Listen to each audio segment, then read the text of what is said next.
আসসালামু আলাইকুম। প্রিয় দর্শক, অন্য মঞ্চের আলাপ চাইতায় আপনাদের সকলকে আমন্ত্রণ জানাচ্ছি। নমস্কার, আমি তরুণ ঘোষ। কাঁটাতারের বেড়া দেওয়ার জন্য ৭৫ একর জমি বিএসএফ এর হাতে তুলে দেওয়া হলো। একই সঙ্গে অনুপ্রবেশকারীদের ফেরাতে চালু হলো বিধি।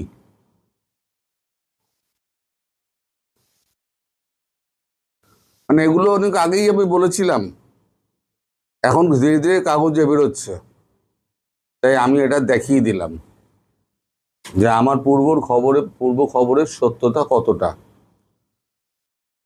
তো যাই হোক, কয়েকজন আমায় লিখেছেন যে আপনি কি খবরের কাগজ পড়ে সাংবাদিকতা করেন? হ্যাঁ, বললাম না ভাই, আমি অনেক আগে এগুলো বলেছি, কিন্তু তখন আপনারা আমায় অনেক নামে দেখিয়ে দিয়েছিলেন। কিন্তু এখন যখন কাগজের সত্যতা বেরোচ্ছে, তখন সেই সত্যতা প্রমাণ করার জন্যই কাগজগুলোকে আমি দেখিয়ে দিই। আমি এই অবৈধ অনুপ্রবেশকারীর যে জন্য বিধি চালু হচ্ছে সেটাও বলেছিলাম। কাঁটাতারের বেড়া দেওয়ার জন্য জমি দেওয়া হবে, বিএসএফ এর ডিজিকে ডেকে পাঠানো হয়েছে, সেটাও বলেছিলাম। এই দুদিন আগের ভিডিওতেই বলেছিলাম, নবান্নে ডাকা হয়েছে। তা আমি যেগুলো বলি একটু আগে বলি, পরে কাগজে বেরোয়। এই যে আমি বলছি ডিসেম্বরের মধ্যে শেখ হাসিনা ফিরবেন, এখন শেখ হাসিনা হঠাৎ করে এরকম কাগজে ইন্টারভিউ দিচ্ছেন কেন? আরো একটা খবর আপনাদের দিয়ে রেখে দিই, আগাম মনে করে রাখবেন, আমি আগাম দিচ্ছি আপনাদের। সেটা হচ্ছে বাংলাদেশ সংলগ্ন সমস্ত ভারতের আকাশপথ কিছুদিনের মধ্যে বন্ধ হয়ে যাবে। এটা কাঁটাতারের বেড়াটা কমপ্লিট হওয়া অবধি অপেক্ষা করবে, তারপরেতে এটিকে বন্ধ করে দেওয়া হবে। আগে নিজেদের প্রস্তুতিটা, ঘরের প্রস্তুতি শেষ করা হচ্ছে, তারপর যা হয় হবে। কি হবে তা আমি এখন বলতে পারবো না, আগাম আমি বলতে পারবো না, তবে কিছু একটা হবে, নইলে এত প্রস্তুতি কেন?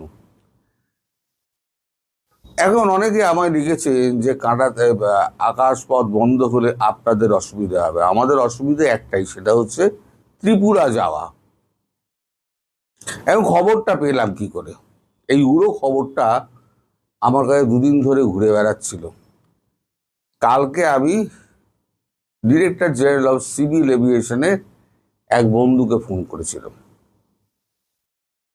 তিনি আমাকে গাঁই গুঁই করে বললেন যে হ্যাঁ, এরম একটা জিনিস হতে পারে, তার ইঙ্গিত পাওয়া যাচ্ছে না। কিরাম ইঙ্গিত?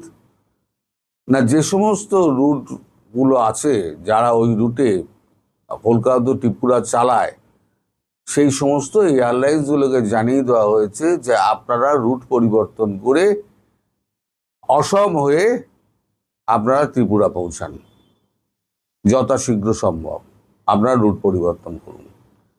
একই জিনিস ডিজিসিএ কে বলা হয়েছে। এখন ডিজিসিএ এর কাজ হচ্ছে, আর এয়ারলাইন্সের কাজ হচ্ছে, এয়ারলাইন্স কোম্পানিগুলোর কাজ হচ্ছে, ডিজিসিএ এর কাজ হচ্ছে রুটকে পরিবর্তন করা। ওখানে অনেকগুলো প্লেন যাওয়া আসা করে, তার মধ্যে আবার একটা রুট এবং উচ্চতা খুঁজে বার করা। সব কটা কিন্তু আসাম কিন্তু যায়, আমাদের প্লেনগুলো সব কিন্তু হিমালয়ের পাশ দিয়ে। আপনি যদি বাঁদিকে বসেন আসামের প্লেনে, বাঁদিকে বসলে আপনি এভারেস্টের চূড়ো দেখতে পাবেন। তার ওই দিক দিয়ে গিয়ে আপনার ডান দিকে শিলচর হয়ে আসাম ঢুকে যায়। এখন সেই পথেই ত্রিপুরা যাবে। এর জন্য কি হবে? সময়ের একটা ব্যাপার আছে, ভাড়ার একটা ব্যাপার আছে, নতুন টাইম শিডিউল তৈরি করতে হবে, সব কটা বিমান কর্তৃপক্ষকে জানাতে হবে।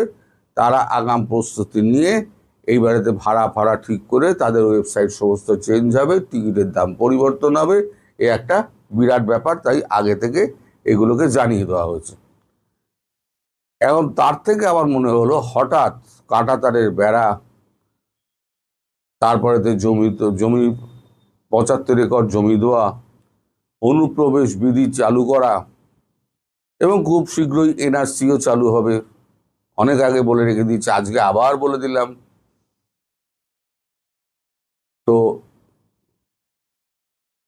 এরপরে যেটা হবে আন্দাজ করতে পারছি আমি, এবং আমার আন্দাজ সঠিকভাবে প্রমাণিত হবে যে আপনাদের এয়ার রুটটা বন্ধ হয়ে যাচ্ছে।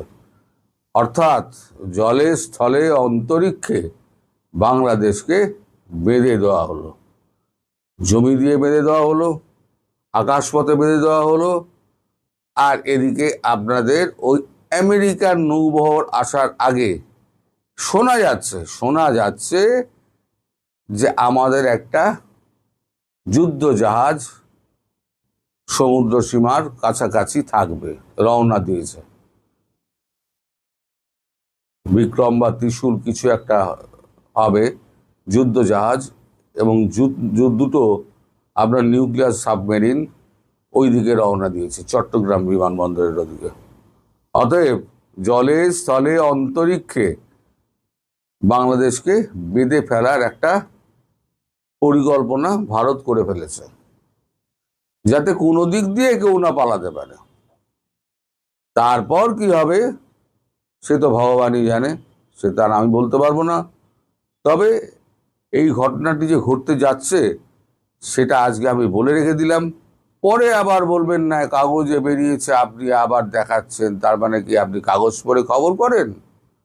আমি কাগজটা পড়ি তখনই মানে নিজের মানে ওই যে পূর্বের কথাটা প্রমাণিত হচ্ছে দেখানোর জন্যই আমি কাগজটা দেখাই।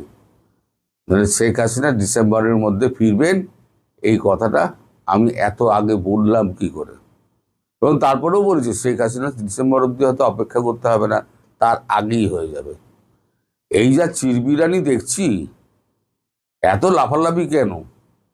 আমার দেশে আমি কাঁটাতারের বেড়া দিচ্ছি, তা বাংলাদেশের লোকেদের এত লাফালাফি কেন? আসলে চোরাচালানটা বন্ধ হয়ে যাবে, অনুপ্রবেশটা বন্ধ হয়ে যাবে। এখানে যে চাকরি করে চোরাচালান অনুপ্রবেশ করে তার তো অর্থ যায়, এখান থেকে যে মালগুলো নিয়ে গিয়ে বেচে সেটা তো বেশি দামে বেচে, তার তো অর্থ যে বেচছে তার কাছে যাচ্ছে। এইগুলো সমস্ত বন্ধ হয়ে যাচ্ছে বলে গায়ের এত তীব্র জ্বালা।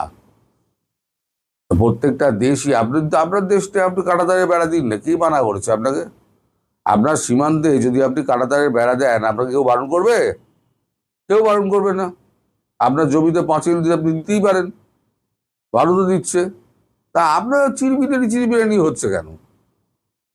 সব সময় যা হচ্ছে ভারতে, এই যে আমেরিকাতে 5টা মুসলিম যুবককে মসজিদের মধ্যে ঢুকে গুলি করে মেরে দিল। ওই আপনাদের তো একটা কথাও তো বললেন না আপনারা।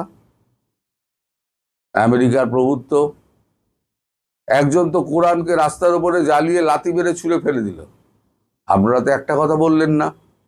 এইটা যদি ভারতবর্ষে কোনো মন্দির বা মসজিদের সামনে হতো তাহলে এতক্ষণে সব গাজওয়াতুল হিন্দের একেবারে মানে স্লোগানে ভরে যেত, আর ভারত দখলের জন্য সব চিন্তা আরম্ভ হয়ে যেত। কি করে ভারত দখল করবে? ওই ল্যাংড়া পায়ে এখন মমতা দিত নেই, আর তো ভারত দখলের স্লোগান তো আর হবে না। মমতা দিত এখন তো শুধু আর কদিনের বাদে দেখবে শুধু বোর্ডটা আছে আর দুজন বসে আছে, মমতা বন্দ্যোপাধ্যায় যদি বাইরে থাকে, অভিষেক বন্দ্যোপাধ্যায় যদি বাইরে থাকে, আর সুব্রত বক্সী। নইলে একা সলতে জ্বালিয়ে সুব্রত বক্সী ওই বোর্ডটির নিচে দোকান খুলে বসে আছে, আর কিছু থাকবে না। সুতরাং আপনাদের যত স্বপ্ন ছিল সব স্বপ্ন ভঙ্গ হয়েছে বলে আপনাদের এত চিরবিরিনি হচ্ছে। আসল স্বপ্ন ভঙ্গ হবে কিন্তু কদিন বাদে। কদিন বাদে বুঝবেন কত ধানে কত চাল। নরেন্দ্র মোদী, তাকে কখনো আপনি ভাববেন না সে অত্যন্ত সহনশীল। সে সুযোগ দেয়, দেখতে দেখতে দেখতে দেখতে এক সময় এমন পেটানি দেবে, আর 100 বছরের মধ্যে আপনারা না যুদ্ধের নাম ভুলে যাবেন। যুদ্ধ কি জিনিস দেখেননি তো? আমি বারবার বলি, একবার যুদ্ধ প্রত্যক্ষ করলে আর দুর্ভিক্ষ অনুভব করলে তাহলে বুঝতে পারবেন যে ঘাতের প্রতিঘাত কি হতে পারে। বড় দেশ কিছু বলে না, তাই বলে আপনারা মাথায় উঠে নাচানাচি করবেন, তা তো হতে পারে না। সুতরাং এই যারা বৈষম্য বিরোধী আছে, যারা বিএনপি আছে, যারা এনসিপি আছে, তাদের কাছে আমার স্বনির্বন্ধ অনুরোধ, ভাই এখন থেকে চেপে যা, না হলে পরে ভবিষ্যতে অনেক অসুবিধা আছে। আর আকাশপথটা বন্ধ হয়ে গেলে পুরো একেবারে যাওয়া আসার 12টা বেজে গেল। সবাই ভালো থাকবেন, সুস্থ থাকবেন। আমি সেটা পজিটিভ দেখি এবং এটাই সত্য হবে, তো কোনো সন্দেহ নেই। শেখ হাসিনা তো অবশ্যই ফিরবেন, কেউ ঠেকাইতে পারবে না। যেতটুকু সম্ভাবনা ছিল, আপনি কি জানেন শুধু হামের টিকার অভাবে যে শিশুরা মারা যাওয়ার পরে শেখ হাসিনা যে ক্রাইসিস ম্যানেজার ছিলেন তার সমালোচকরাও এখন বলতেছে। আমরা বলতেছি না, আমরা তো আমাদের তো শেখ হাসিনার দোসর, আওয়ামী লীগের দোসর, ভারতের দালাল, রয়ের দালাল, নরেন্দ্র মোদী দোসর বলে আমাদের কথা বাদ দেন, মানে আমার কথা বাদ দেন। আমি আমি শুধু আমি যে নিজে ফোন করে কথা বলি সাধারণ মানুষের সাথে তা না, হতে পারে আমার সাথে কথা বলার সময় কেউ কেউ হয়তো আবার আমাকে আমাকে নেগেটিভ বেশি বলতে পারে অথবা পজিটিভ বেশি বলতে পারে। তার জন্য আমি কি আমার কৌশলটা বলি আপনাকে। যেমন ধরেন, এটা আমি কোনো নেতার বেলায় করি না, সাধারণ পাবলিকের বেলায় করি। ধরেন আপনার এলাকার একজন নাম্বার নিয়ে আমি নিয়ে বলি যে তুমি তোমার এলাকার চায়ের দোকানে যাবা, গিয়ে একটু শেখ হাসিনার কথা উঠাবা, আর তোমার অডিওটা একটু কোনো ব্যক্তিকে হেয় বা উপরে ওঠানো নিচে নামানোর শত্রুতা বসত না, বলছি তোমার অডিওটা শুধু আমাকে শোনাবা, কি বলে আমি একটু শুনতে চাই, এবং তুমি কোনো কমেন্টস করবে না, শুধু তোলবা শেখ হাসিনার কথা বা আওয়ামী লীগের কথা বা বা বাম ভাইয়ের পোলাদের কথা বা যে কোনো একটা প্রসঙ্গ বলে দেয় যে কথাটা তোলো।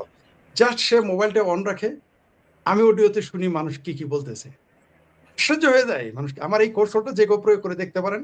আমি আমার ভাবির পোলাদের বলবো, বাবা তোমরাও একটু শুনে তোমাদের কি সুন্দর মাশাআল্লাহ গালি গালাজ করে, মানে এগুলো ভাষায় প্রকাশ করার মতো না। আমার ভাবির পোলাদের এত সুন্দর সুন্দর গালি দেয়। সবচেয়ে মজার বিষয়, বাংলাদেশের মানুষ এখানে এদেরকে ভাবির পোলা বলে গালি দেয়। এটা মানে এর জন্য আমার ভালো লাগে যে মার্কেট পেয়ে গেছে ভালো। এখন মানুষের বিশ্রী গালি দেয় না, ভাবির পোলা গালি দেয়, মানে বিশ্রীর বদলে ভাবির পোলা গালি। তো সেইখানে আমরা দেখেছি হামের টিকার প্রসঙ্গের ব্যাপারে মানুষের চিন্তা চেতনা টোটালি শেখ হাসিনা মুখী হয়েছে। আওয়ামী লীগ শব্দটা কম উচ্চারণ করে, বলে যে শেখ হাসিনা থাকলে আজকে দেশে এই অবস্থা হইতো না, এইভাবে বলে। শেরপুর, জামালপুর, ময়মনসিংহ, বিশেষ করে আমার অঞ্চলের মাইন্ডসেট আমি বুঝি, আমি তাদের সম্পর্কে বৃহত্তর ময়মনসিংহ বিভাগে, যদিও টাঙ্গাইল এখন ঢাকার মধ্যে চলে গেছে, টাঙ্গাইলেরও আমি কথা শুনেছি এরা কে কি বলে। ইভেন আমি বিএনপি অধ্যুষিত বিএনপির ভিতরে বসে থাকে তাদের বলি তোমরা একটু আলোচনা করো, তোমরা একটু শুধু কথাটা তুলে দাও, দোকানে কি বলে বা বাস স্ট্যান্ডে কি বলে বা একটু চা খাচ্ছে এক জায়গায় কি আলোচনা করে, এগুলো একটু শোনাও। আমি শুনি, বিস্মিত হয়ে যাই। এই হামের শিশু মৃত্যুর ঘটনার পরে আপনি বিশ্বাস করেন জুলাই সন্ত্রাসীদের কি বিচার হতো কি হতো না সেটা তো ভবিষ্যৎ নির্ভর করবে, হবে কি হবে না। এই হামের টিকার অভাবে শিশুর মৃত্যুর কারণে একটা উপদেষ্টা জানে বাঁচতে পারবে না, একটা উপদেষ্টা এই দেশ থেকে চলে যেতে ভাগতে পারবে না। সেটা পদত্যাগকারী উপদেষ্টা হোক আর সইরা যাওয়া হোক আর থাকা হোক, এবং একটা ভাবির বলা এই দেশের মানুষের মায়েদের কাছ থেকে তারা রক্ষা পাবে না। এই শিশু যে সমস্ত মায়েরা বাবারা ভুক্তভোগী, কেউ তাদের ছাড়বে না। আওয়ামী লীগের কথা বাদ দেন, এরাই ছাড়বে না। শুধুমাত্র সেনাবাহিনী আছে বলে, নইলে তো এখনই ধরে ফেলতো। আপনি কি ভেবেছেন এই যে হাজার হাজার শিশু মারা গেল, মানে শাপলা চত্বরের রাইতের আধারে মারা গেল, ওগুলো মানুষ চোখে দেখে ওটা কোনো হত্যা হয়ে যায়। কিন্তু এই যে শিশু যে মারা যাচ্ছে শিশুরা, আপনি দেখেছেন কোনো বিএনপির কোনো নেতা বা তারেক রহমান কোনো শিশুকে দেখতে গেছে? যায়নি। তো শেখ হাসিনার কথা মানুষের কেন মনে পড়বে না আমাকে বলেন, কেন মনে পড়বে না? আর আসিফ সারের কথা যেটা বললেন, তো একটা টোটালি বাটপা। শেখ হাসিনা যখন ক্ষমতায় ছিল, আওয়ামী লীগ ক্ষমতায় ছিল, তখন এক ধরনের কথা বলে, তখন অসমাপ্ত আত্মজীবনী তার জন্য কোরআন হাদিস হয়ে যায়। এরকম আমি নিজে এই অসমাপ্ত আত্মজীবনী বিক্রি করতাম বঙ্গবন্ধুর বই গাড়িতে। আমি এরকম তেল মারা বক্তব্য কোনোদিন পোস্টে লিখি নাই। আসিফ সার যেভাবে বঙ্গবন্ধুর অসমাপ্ত আত্মজীবনী নিয়ে তেল মেরেছেন, আর যে এখন যেটা দেখালেন এই বক্তব্য শুনে তো বুঝাই যায় না, মনে হয় যে সে আওয়ামী লীগের কোনো নেতা মন্ত্রী এমপি ছিল, এরকম ভাব। এই কথাগুলো তো মনে হয় আপনিও বলেন নাই, আমি তো বলি নাই। আওয়ামী লীগের নেতা এরকম ভাবে বলেন না, যে সুন্দর করে বললো। আবার সেই ব্যক্তিটি আবার দেখেন 180 ডিগ্রি উল্টে এখন কি বলতেছে, মানে এটা যে কত বড় বাটপার, কত বড় পাটপার হবে, এটাই স্বাভাবিক। বঙ্গবন্ধুর পাশের আমরা ছবি দেখি, সেটা শিশু হোক বড় হোক ছোট হোক বয়স্ক হোক, বঙ্গবন্ধুর কন্যার পাশের থাকা ছবি তোলা লোকগুলোই তো দেখতেছি তাদের ভাষা উল্টে গেছে। আরে আসিফ সারের মতো বাটপারের কথা আর কি বলবো। তবে জনগণ আয়াল্লাহ খালেদ বলে যে তাকে ধরবে ওয়াপের মতো, আসিফ স্যার কোথাও যাইতে পারবে না। জনগণ ওয়াপ বুঝেন কিনা জানি না, আমাদের এলাকায় একটা ওয়াপ বলতে একটা শব্দ আছে, যে ঠিক আছে সেই ওয়াপের মতো গিয়ে ধরবে মুরগি, যে বিড়ালের মতোই দেখতে একটু বড় হয়, মুরগি টুরগি নিয়ে চলে যায় আর কি। ঠিক আছে, আমাদের অঞ্চলে ওটাকে বলে ওয়াপ, জঙ্গলে থাকে। একের যে যাকে ধরবে সে ধরবে, ছেড়ে যেতে হয়। তাই বাংলাদেশের মানুষজন তো ওয়াপের মতো গিয়ে, আমাদের জানবো লোক বুঝে ফেলছে ওয়াপ কি, এটা প্রাণী যে রাতের বেলা মুরগি চুরি করে খায়। ঠিক আছে, ছোট ছাগলের বাচ্চা নিয়ে যাবে, ভেড়ার বাচ্চা নিয়ে যাবে, ওগুলো এই ধরনের একটা প্রাণী আছে। ওইরকম পাবলিক ওয়াপের মতো ওকে সন্ধ্যার পরে ধরবে, সন্ধ্যা নয় দিনের বেলায় ধরবে আসিফ সারকে, এই বজ্জাতটাকে পাবলিক ধরবে, কেউ কেউ রেহাই পাবে না। বাংলাদেশে এটা বহু আগেই বলেছি, আমার ভাবির পোলাদের উদ্দেশ্য করে বলেছিলাম যে বাংলাদেশে কোন দড়িটা শেখ হাসিনার গলায় কে ঝুলাবে, কোন দড়ি পয়দা হয়েছে, কোন জল্লাদ শেখ হাসিনার। শুনেন, আপনি সামরিক বাহিনী এসে গুলি করে দিয়েছে বঙ্গবন্ধুকে, সেটা আলাদা বিষয়। বঙ্গবন্ধুকে ফাঁসি দেওয়ার মতো ওই যে ক্ষমতা ছোটবেলায় ওয়াপে আমার অনেক কবুতর নিয়ে গেছে। হ্যাঁ রাইট, ও ভুলে গেছি, অনেক কবুতর, সে কবুতর নিয়ে যায়, ঠিকই, ঠিক আছে, ঠিক আছে, ধন্যবাদ। শুনেন, বঙ্গবন্ধুর কন্যা যদি কালকে হেঁটেও চলে আসে বাংলাদেশে, কলকাতা যশোর রোড দিয়ে, আমি চ্যালেঞ্জ করলাম, কারণ মায়ের পুত্রের ক্ষমতায় নাই তাকে ফাঁসির দড়িতে ঝোলায়। কোন জেলখানা এত সস্তা? শুনেন, শেখ হাসিনা যদি না যেত এবং তার কর্মীদের, ছাত্রলীগ, যুবলীগ, সাধারণ মানুষকে রাস্তায় নামতে বলতো, তাহলে একটা পয়সা যেতে পারতো না। কিন্তু তিনি কোনো সংঘর্ষ চাননি, তিনি হতাহতের পরিমাণ বাড়াতে চাননি, বা তাকে, আমার ধারণা, এখনই তো আমরা সব জানি না, আমার ধারণা তাকে এমন একটা মিথ্যা কথা বলে হেলিকপ্টার উঠানোর জন্য জানতেনই না, আমার ধারণা, জনকে নিয়ে যাওয়া হচ্ছে, এটা আমার যতটুকু মনে পড়ে। আপনি নিশ্চিত থাকেন, শেখ হাসিনা আসলে, এখন যদি আসে, যদি বলে আমি যশোর রোড থেকে আসতেছি, কারণ মায়ের পুত্রের ক্ষমতায় নাই, সাথে সাথে সেনাবাহিনী আগে, এইবার আর ওয়াকারকে তো বিশ্বাস করবে না। আগে তো শেখ হাসিনা বিশ্বাস করেছিল সেনাবাহিনীকে, পুলিশকে, এবার তো কাউকে বিশ্বাস করবে না। তিনি তার নেতা কর্মীদের এবং জনগণকে বিশ্বাস করে আসবেন, কারণ ক্ষমতা আছে শেখ হাসিনা কিছু করা আর বলা। আর শেখ হাসিনা তো আসবেই, আসবে তো অবশ্যই। তখন তো আমরা জানি এরা পাকিস্তান হিজরত করবে, এখন এমনকি ভারত। এখন বল হচ্ছে গভর্নমেন্টের কোর্টে না? নিঃসন্দেহে বল এখন গভর্নমেন্টের কোর্টে। তিনি তো বলে দিয়েছেন কোন ফাঁসির দড়ি রেডি আছে রাখো, কোন কোন জেলখানা আছে রাখো, কি বিচার করবা করো, আমি আসতেছি। এখন বলুক কত মুরত তাদের আছে। আমি একটা বিষয়ে দ্বিমত, যে বঙ্গবন্ধু কন্যা শেখ হাসিনাকে বাংলাদেশে আসতে পাসপোর্ট লাগবে না, তার চেহারাই পাসপোর্ট। সুতরাং এই বাংলাদেশে তিনি আসেন, যে হেলিকপ্টার, আমিও তাই চাই যে তাকে যে হেলিকপ্টারটা দিয়ে নিয়ে যাওয়া হয়েছে ওই হেলিকপ্টার দিয়ে তাকে আনা হোক, এটা আবার আমি একমত। এবং এনে, আমি তো বারবার বলেছি যে শাহজালাল বিমানবন্দরে জায়গা হবে না, তাকে সোজা নিয়ে যেতে হবে আপনার টঙ্গীর ইজতেমার ময়দানে। এবং আমি এও বলেছিলাম, অনেকে হাসছে, এখনো হাসে, বা কেউ আওয়ামী লীগের লোকও বিশ্বাস করে না, 3 দিন, আমি আবারও বলি, রিপিট করলাম, অন্তত এটা 20 বার বলেছি, 20 বার না 50 বার বলেছি, 3 দিন শেখ হাসিনাকে, জননেত্রী শেখ হাসিনাকে টঙ্গীর ইজতেমার ময়দানে রাখতে হবে। কারণ কি জানেন, পাবলিক যাইতে দিবে না, এত মানুষ হবে তাকে দেখার জন্য। ঐতিহাসিক শেখ হাসিনার প্রত্যাবর্তন ঘটবে, ঐতিহাসিক, যা পৃথিবীর মানুষ দেখবে, শুধু বাংলাদেশ না, পৃথিবীর মানুষ দেখবে। আমরা তাকে পছন্দ করি বা না করি, কেউ তাকে পছন্দ করুক আর না করুক, শেখ হাসিনাকে জামাতরা কেন পছন্দ করে, অনেকেই বলে শেখ হাসিনা তো অমুক পছন্দ করে না, আমি তার বাপের নাম কি, যদি হয় বাই চান্স মুক্তিযোদ্ধা, না হয় জামাত করে।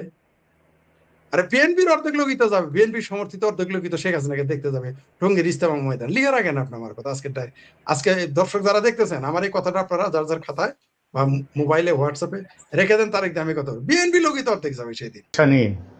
ভারত বাংলাদেশের মূলধারার সংবাদ মাধ্যমগুলি, সোশ্যাল মিডিয়া, সর্বত্র একটা গুঞ্জন বা জল্পনা বা খবর এখন খুব প্রবলভাবে দাপিয়ে বেড়াচ্ছে।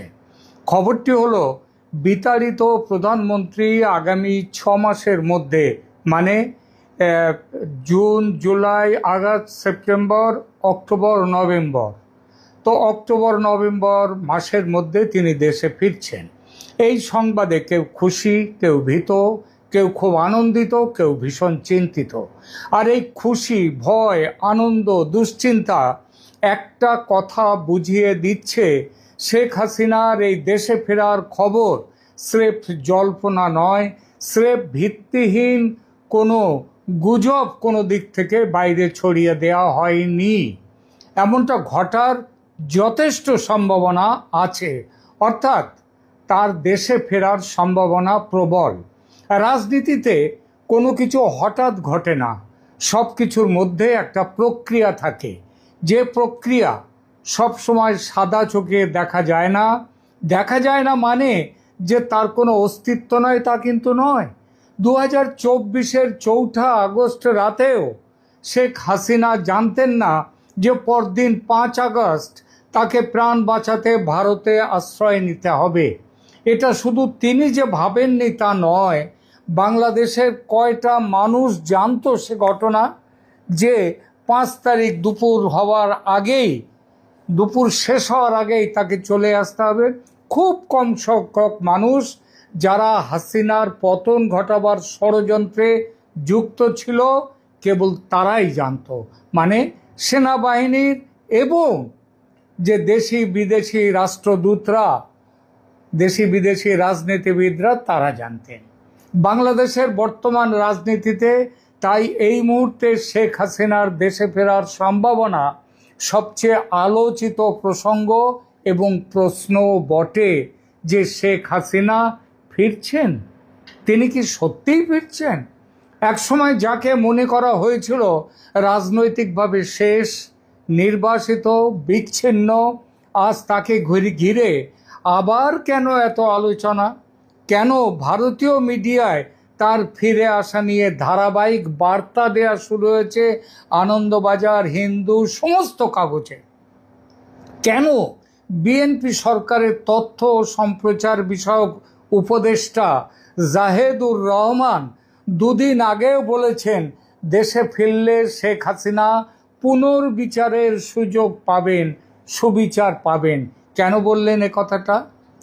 এটা যদি বড় কোনো ইঙ্গিত বলে কেউ মনে না করেন, কারোর যদি সেরকম মনে না হয়, তাহলে বলতেই হয় যে তিনি রাজনীতির ভাষা বোঝেন না। শুধু জাহেদুর রহমান নন, জুলাই আন্দোলনের ছাত্র নেতারা, আর তারা বলছেন পতিত ফ্যাসিস্টকে ফেরাবার একটি ষড়যন্ত্র চলছে। তো হঠাৎ এসব কথা কেন উঠছে? মাহফুজ আলম কেন তার ফেসবুক পোস্টে এরকম কথা লিখলেন?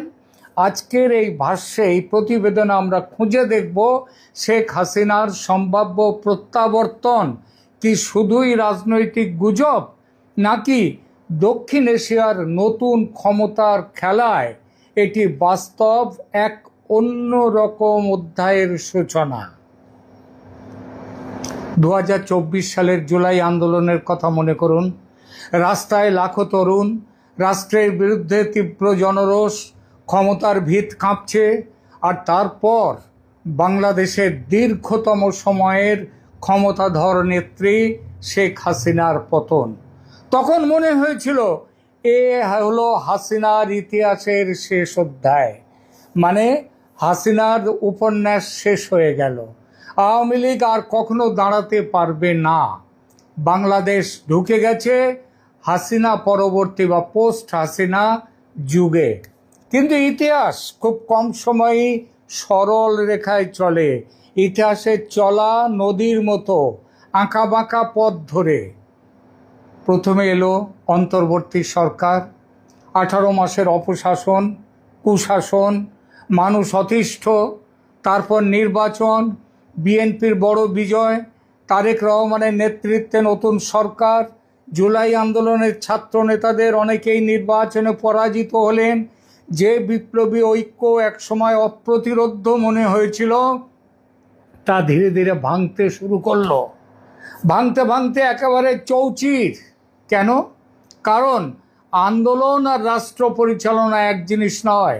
রাস্তায় স্লোগান দিয়ে ক্ষমতা দখল করা যায়, কিন্তু রাষ্ট্র চালাতে লাগে সংগঠন, প্রশাসন, অর্থনীতি, আন্তর্জাতিক সম্পর্কে জ্ঞান, আর সবথেকে বড় প্রয়োজন দূরদৃষ্টি আর স্থিতিশীলতার জন্য যে কাজ দরকার হয় সেই কাজ। আর সেখানেই শুরু হয়ে গেল নতুন বাস্তবতা, তাই না?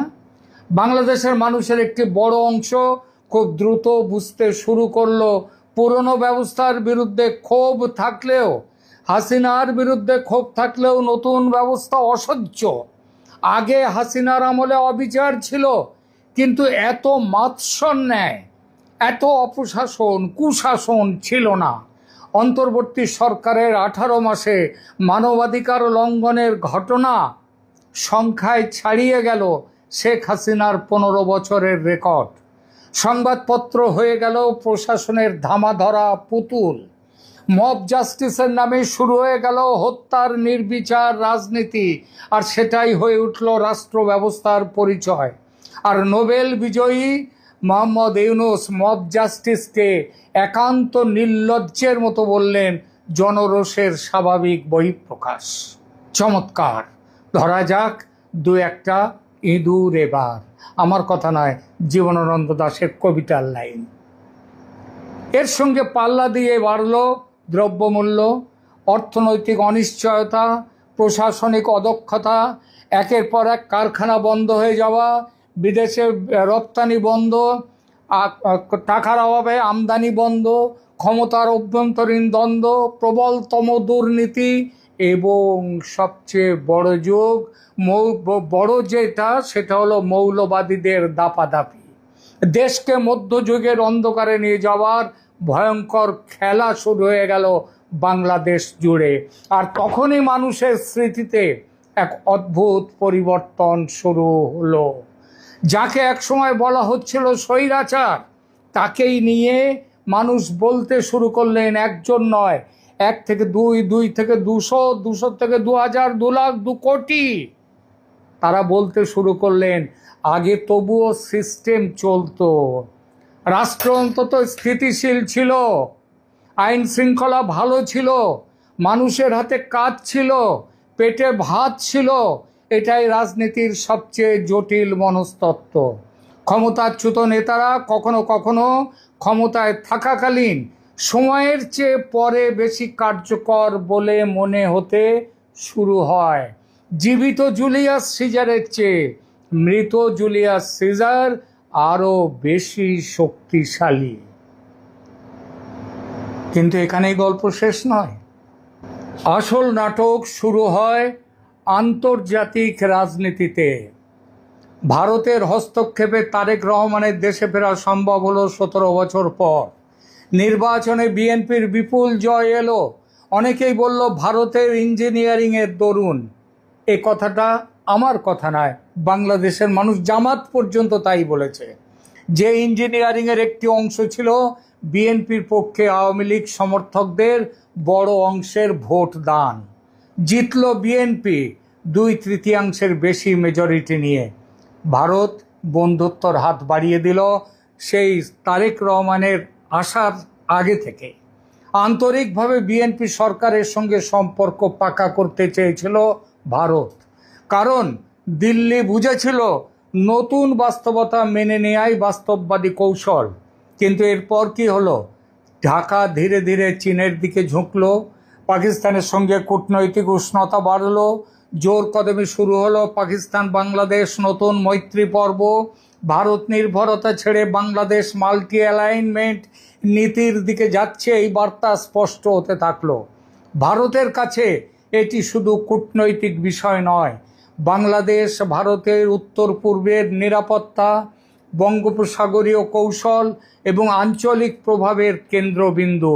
দিল্লি অতএব ভাবতে বাধ্য হলো তারেকের বর্তমান সরকার ভারতের কৌশলগত স্বার্থের বিরুদ্ধে গিয়ে চীন পাকিস্তানের ঘনিষ্ঠ যদি হয়, যেটা হচ্ছে, তাহলে ভারতের সামনে বিকল্প কি? তারেকের বিকল্পটা কি?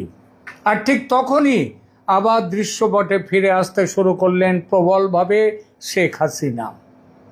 ভারত বুঝল বাংলাদেশে একমাত্র বিশ্বাসের জায়গা আওয়ামী লীগ, একমাত্র বিশ্বাসের পাত্রী শেখ হাসিনা। প্রথমে ছোট ছোট ইঙ্গিত, ভারতীয় আন্তর্জাতিক মিডিয়ায় সাক্ষাৎকার দেওয়ার সুযোগ দিতে থাকলো ভারত, প্রেস কনফারেন্স করতে দিতে থাকলো তাদের দলের মানুষদের। কিন্তু আর এই সমস্ত প্রেস কনফারেন্সে সাক্ষাৎকার দেওয়ার সুযোগ ব্যবহার করতে থাকলেন নেত্রী। অনলাইন বৈঠক শুরু হতে থাকলো দলীয় নেতৃত্বের সঙ্গে, সারা পৃথিবীর সঙ্গে। আমি ফিরবো, এই ধরনের বার্তা বেরিয়ে আসতে থাকলো নেত্রীর কাছ থেকে। আওয়ামী লীগপন্থী সামাজিক মাধ্যমে কামব্যাক ন্যারেটিভ শুরু হয়ে গেল। বোঝাই যাচ্ছিল বিএনপি সরকারের হাসিনাকে ফেরত দেওয়ার দাবিকে ভারত তো গুরুত্ব দিচ্ছেই না, বরং শেখ হাসিনার পাশে দাঁড়িয়ে ভারত তাকে কামব্যাকের লড়াইয়ে হাতে হাতিয়ার তুলে দিচ্ছে। এখন শুধু সমর্থন, মানসিক, রাজনৈতিক, কূটনৈতিক, দরকার হলে পরে আসবে সামরিক সমর্থনের পালা। এখন আসি সবচেয়ে রহস্যময় অংশে। সম্প্রতি রাজনৈতিক মহলে একটি গোপন বৈঠকের আলোচনা ছড়িয়ে পড়ে। এই গোপন বৈঠকটি হয় গত 7ই মে। আওয়ামী লীগের কয়েকজন সাবেক শীর্ষ নেতামন্ত্রী দিল্লির পান্ডারা রোডে শেখ হাসিনার কঠোর নিরাপত্তা বেষ্টিত বাসভবনে যাওয়ার সুযোগ পেলেন। বলা বাহুল্য, সুযোগটা করে দিয়েছে ভারত সরকার, না হলে সম্ভব ছিল না। দীর্ঘ বৈঠক হয় ওই নেতাদের সঙ্গে, তার নেত্রীর রাজনৈতিক আলোচনা হয় এবং সেখানে শেখ হাসিনা একেবারে সুস্পষ্ট ভাষায় ঘোষণা করার মতো করে বলেন, বর্ষার শেষে শীতের শুরুতে আমি দেশে ফিরব, মানে অক্টোবর নাগাদ, অক্টোবর নভেম্বর, আজ থেকে প্রায় 6 মাস পরে, যে কথা এর আগেও বললাম। এই তথ্য প্রকাশ্যে স্বাধীনভাবে যাচাই আমি করার দরকারও নেই আমার, কারণ সেই বৈঠকে ব্যক্তিগতভাবে যারা উপস্থিত ছিলেন তাদের মধ্যে বাংলাদেশের এক সাবেক মন্ত্রী আমাকে সবিস্তারে পুঙ্খানুপুঙ্খ ডিটেলসে বলেছেন সেদিনের সেই সাক্ষাৎকারের কথা। তার কথায় নেত্রী আগের মতোই সুস্থ, সতেজ, প্রাণ শক্তিতে ভরপুর। সবার সঙ্গে সহজভাবে কথা বলেছেন, সবাইকে মধ্যাহ্নভোজে আপ্যায়িত করেছেন। মধ্যাহ্নভোজে কী কী খাওয়ানো হয়েছিল তার নিজের পছন্দ করা সেটাও আমাদেরকে জানিয়েছেন এবং সবাইকে দৃঢ়তার সঙ্গে বলেছেন, এই শীতে ফিরছি দেশে, তোমরা তৈরি হও। নেতারা জবাবে বলেছেন, আপনি যেদিন দেশে ফিরবেন সেদিন পৃথিবীর সবচেয়ে বড় জনতার জমায়েত আপনাকে স্বাগত জানাতে চলে আসবে ঢাকায়। শেখ হাসিনার এই বৈঠক বাংলাদেশের রাজনৈতিক গুঞ্জনকে নতুন মাত্রা দিয়েছে, কারণ প্রশ্নটা এখন আর শুধু তিনি ফিরবেন কি না এটা নয়, প্রশ্নটা হলো কে তাকে ফিরিয়ে আনতে চাইছে এবং তিনি ফিরে আসতে কবে পারবেন। এখানেই আসে ভারতের সম্ভাব্য ভূমিকা। ভারত কি আবার শেখ হাসিনাকে তাদের একমাত্র স্ট্র্যাটেজিক অ্যাসেট হিসেবে দেখছে এখনো? এখন ভারতের সমস্ত বিশ্লেষক বলছেন হ্যাঁ, কারণ দিল্লির কাছে আওয়ামী লীগ ছিল সবচেয়ে প্রেডিক্টেবল পার্টনার। সীমান্ত নিরাপত্তা, বিচ্ছিন্নতাবাদ দমন, কানেক্টিভিটি, আঞ্চলিক কৌশল, সবখানেই আওয়ামী লীগ ভারতের সঙ্গে গভীরভাবে সমন্বিত ছিল। বিএনপি, তারেক রহমান, বিএনপি এরা রিলায়েবল ও প্রেডিক্টেবল পার্টনার আগেও ছিল না। এদেরই মাধ্যমে ওই 10 ট্রাক অস্ত্র পাচার হতে আসছিল ভারতের উগ্রপন্থীদের হাতে তুলে দেওয়ার জন্যে। তারা সেদিনও পার্টনার ছিল না, বিশ্বাসযোগ্য ছিল না, এবারও হতে পারল না এবং প্রমাণ হয়ে গেল সব ডিম এক ঝুড়িতে রাখা উচিত নয়। এই তত্ত্বটা ভুল প্রমাণ হয়ে গেল এবং ভারত আবার নির্ণায়কভাবে হাসিনার দিকে। সুতরাং ভারতের দৃষ্টিতে শেখ হাসিনার প্রত্যাবর্তন মানে শুধু একজন নেত্রীর প্রত্যাবর্তন নয়, বরং বাংলাদেশের রাজনৈতিক দিক নির্দেশ আবার প্রভাবিত করার দিন আসছে। কিন্তু বাস্তবতা কি এত সহজ? একদমই নয়, কারণ শেখ হাসিনার বিরুদ্ধে রয়েছে আন্তর্জাতিক অপরাধ ট্রাইব্যুনালের রায়। দেশে ফিরলে তার জেল হতে পারে ফাঁসির দড়ি, অত সহজ নয়। এটা জেনে রেখে দেবেন, ভারত থাকতে শেখ হাসিনাকে ফাঁসির দড়িতে ফাঁসি কাঠে ঝোলাবার ক্ষমতা পৃথিবীর কোনো শক্তির নেই, বলে দিলাম, লিখে নেবেন। সুতরাং জেলে পাঠাক আর যেখানেই পাঠাক না কেন, হাসিনা এবার ফিরবেন। ভারত এবার দৃঢ়ভাবে হাসিনার পেছনে। দেশের মানুষের একটি অংশ এখনো বলা হচ্ছে নাকি তার বিরুদ্ধে ক্ষুব্ধ ছিল, নিশ্চয়ই ছিল, কিন্তু তাদের সংখ্যা কমে আসছে, বিপুলভাবে কমে আসছে। রাষ্ট্রযন্ত্রের ভেতরে বিভাজন আছে এবং তারাও বিরোধিতা করবে হাসিনার। এবং সবার উপরে আঙ্কেল স্যাম আমেরিকা, ট্রাম্প সাহেবের চীন দৌত্য ব্যর্থ হয়ে গেছে, পাকিস্তানের কাছ থেকে পাওয়ার কিছু নেই এখন, ফলে আমেরিকার ভারতমুখী হওয়া ছাড়া সামনে কোনো পথ নেই। আর ভারত এই সুযোগ কাজে লাগাতে অনেকটা এগিয়ে গিয়েছে ইতিমধ্যে। এসবের বাইরে জমিনি স্তরে আর একটা বড় ঘটনা ঘটেছে, যার সাথে বাংলাদেশের বিশাল সম্পর্ক। পশ্চিমবঙ্গে জামাতের স্নেহধন্য, জামাতের প্রেমীমত্ত মমতা জমানার পতন ঘটেছে এবং বিজেপি এসেছে ক্ষমতায়। বাংলাদেশের ব্যাপারে একটা চরম সিদ্ধান্ত নেওয়ার পথে বড় বাধা ছিল মমতা বন্দ্যোপাধ্যায়। সেই বাধা এখন দূর হয়েছে। মমতা এখন ইঁদুরের গর্তে ঢুকে গেছে। আগে সিংহের মতো হুঙ্কার দিতেন, সিংহের বাচ্চা হতো চিড়িয়াখানাতে মমতার সৌজন্যে, মানে মমতা তাদেরকে কি বলবো, মমতার সৌজন্যে চিড়িয়াখানায় বাঘের বাচ্চা হচ্ছে, সিংহের বাচ্চা হচ্ছে। সেই বাধা, সেই মমতা বন্দ্যোপাধ্যায় নামক বাধাটি দূর হয়েছে। আগামীতে অনুপ্রবেশকারীদের পুশব্যাক নিয়ে একটা ভীষণ বড় রাজনৈতিক সংঘর্ষ হতে চলেছে ভারত বাংলাদেশের মধ্যে। এর ফলে পঙ্গু হয়ে যাবে, একেবারে পঙ্গু হয়ে যাবে বাংলাদেশের অর্থনীতি। তার ঢেউ লাগবে রাজনীতিতে, পুরো সমাজে। আর তখনই ফিরবেন শেখ হাসিনা। আর সেটি হবে বাংলাদেশের ইতিহাসের সবচেয়ে নাটকীয় এবং ঝুঁকিপূর্ণ রাজনৈতিক প্রত্যাবর্তনগুলোর মধ্যে সবার ওপরে। আর এখানেই সবচেয়ে গুরুত্বপূর্ণ প্রশ্নটি আসে, বাংলাদেশ কি তাহলে পোস্ট হাসিনা এরাতে ঢুকলো, নাকি আবার হাসিনার রিএন্ট্রি, হাসিনার পুনরাবির্ভাব, হাসিনার প্রত্যাবর্তনের যুগটা শুরু হলো? ইতিহাস বলে দক্ষিণ এশিয়ার রাজনীতিতে কোনো নেতাকে শেষ ভাবা বিপজ্জনক। ইন্দিরা গান্ধী ফিরেছিলেন, নওয়াজ শরীফ ফিরেছিলেন, বেনজির ভুট্টো ফিরেছিলেন, এরদোয়ান তুরস্কের, তিনিও পতনের মুখ থেকে ফিরে এসেছিলেন।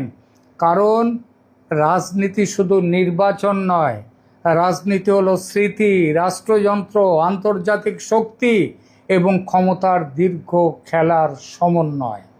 তাই আজ বাংলাদেশের রাজনীতিতে সবচেয়ে বড় রহস্য এটাই, শেখ হাসিনা ফিরে আসছেন। এটা রহস্য নয়, একটা বড় প্রশ্ন এবার, তিনি কবে ফিরছেন, কবে? হয়তো উত্তরটা আমি বললাম পুরোপুরি পরিষ্কার অনেকের কাছে মনে নাও হতে পারে, কিন্তু একটি বিষয় স্পষ্ট, যাকে অনেকেই ইতিহাসের বাইরে চলে গেছেন ভেবেছিলেন, তিনি আবার বাংলাদেশের রাজনৈতিক আলোচনার কেন্দ্রে ফিরে এসেছেন। আর রাজনীতিতে কেন্দ্রে ফিরে আসা মানে কখনো কখনো খেলা শেষ হয়নি, খেলা নতুনভাবে শুরু